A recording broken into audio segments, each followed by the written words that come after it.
What is your full name? Assunta Scalliot Delatier. Great. I call you Nana, right? Mm-hmm. Okay. Nana, when were you born? November 1st, 1915. And where were you born? On Harrison Street, What city was that? Hazelton. Okay. How many siblings did you have in your family? There were 8 of us. And where were you in there?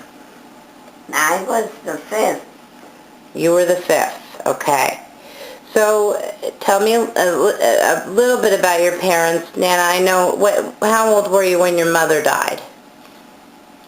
I was 13. And how did that affect you, Nana? Did you continue school? Oh, it affected me. I had to leave school, quit school at 14. And do what then? And I went to work and I took care of the family. Okay. So then, what was the best piece of information then that your mother passed on to you? You have to raise my family. That's what she said in Italian. And how did she say that, Nana? Tu accudisci la famiglia mia. Take care of my family. Mm-hmm. And then what grade were you in then when you had to end? 8th grade. Okay. Where did you have to work? At the public shed, I worked. And what did you do there, Nana? I was a single needle operator. And that meant, what did you make? Shirts, men's shirts. Okay. Tell me about a typical family dinner. Did you eat together as a family? We all ate together, yes. Okay. Who did the cooking? I did. They came to our house like they come to your mother's. Okay. So like weekly Sunday dinners? Sunday dinner, yeah. Okay. My brother Sammy was the oldest. And he's the oldest when you remember him? Why do you remember him? What do you remember about him? I remember that I went and lived with him in Lancaster. And was that a good time for you, or? Well, to live with him, or? Well, it was better living than I had in Hazelton, you know. And then when did you meet Grandpa, my grandfather? When I went to school to G.A. Harmon, you had to pass their house. Okay. On 2nd Street. And they had a candy store. I'd go in there and get candy. Oh. And then, was he selling candy? Yeah, his father would sell it to me. But we would talk, Gino and I would talk. Okay. And how long did you date before you got married? A few years. And how did he propose to you? How? Oh, God, I don't know. We went and got married at the courthouse. Okay. And then we had to remarry in order to live together. His mother and father wouldn't let us live together. With the justice of the peace, you had to go to the church. We had to go to the church. So we got married then in church. Okay. What do you believe then, Nana, is the key to a successful marriage? What makes a marriage successful? Patience. Patience. Great. What was your proudest moment? When I'd make my youngest brother, Albert, loved desserts.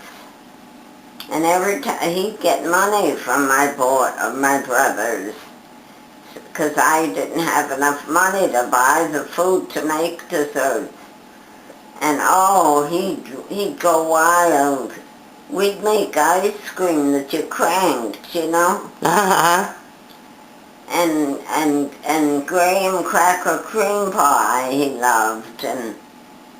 But he'd pay for all the ingredients. Albert. Mm-hmm. And then, did your boys help you with that, or?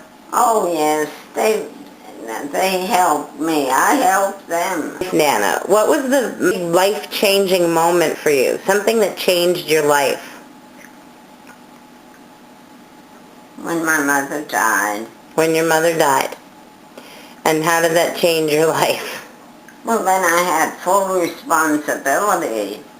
Mm-hmm. Because my father was a drinker. He was always drunk. Okay.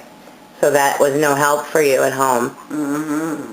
And probably a bad situation sometimes. Yeah. And so when she died, you kind of had to grow up right away, huh? Yeah. And how do you think that helped you in your life as you got older? How do you think that helped you? Well, it made me understand what it means to have responsibility. Okay. Oh, I started to work at the Stick and Span to make extra money. And when I was there, then they only served coffee and soda and stuff. So I said to them, suppose I make sandwiches. And I started to make sandwiches. That's how I started. And it ended up to you eventually having your own restaurant. Yeah. I didn't have my own restaurant until I had my 3 kids. Oh, okay.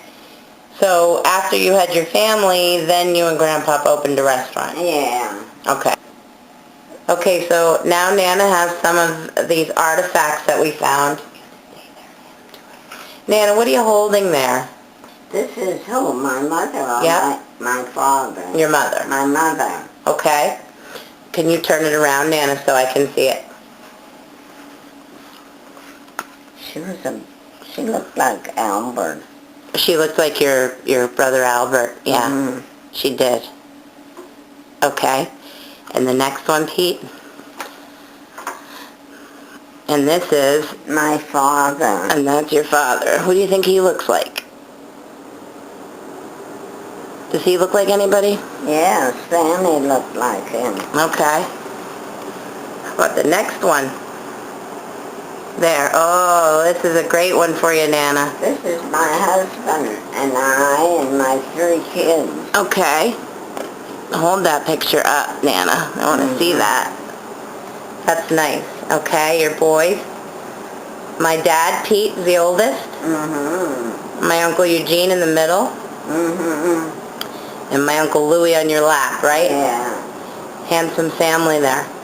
What do all these pictures mean to you, Nana? Oh my God, they mean everything to me. Exactly, right? Now you have something in that little jar there. Pete, will you hand that to her? What's in there, Nana? The rosary, I say that every day. Every day. What time? At 9:30. At 9:30, we do the rosary. And then I go to bed. And then you go to bed. What's in that box, Nana? Recipes. Recipes. Guard them with your life? Mm-hmm. And tell me what is important about that, Nana? Well, these are all recipes that I followed growing up. And you probably made some of those recipes, right? Oh my God, yes. Okay. And why are they important to you, Nana? What? Why are they important to you? Because that was my life. I have no regrets. Nope. That's one thing I will say about Nana. That's something you always say, no regrets, right? No regrets. And how old are you, Nana? I'm 96. And if you can say that after 96 years, yeah, then you lived a good life, huh, Nana? Yes. Yes. Good enough. Good enough. So if you could today, where would you go? What would you do? I'd continue cooking. And what would you cook? Oh, I remember when I made the raviolis that we sold with your grandmother. Mm-hmm. Up on the 2nd floor. We made the most beautiful raviolis. Ravioli, then. That's what you'd make, huh? Manicotti, stromboli. Nana, one last piece of advice from a 96-year-old woman to the world, what would you say to us? What piece of advice could you give us? I could tell you that work never killed anybody.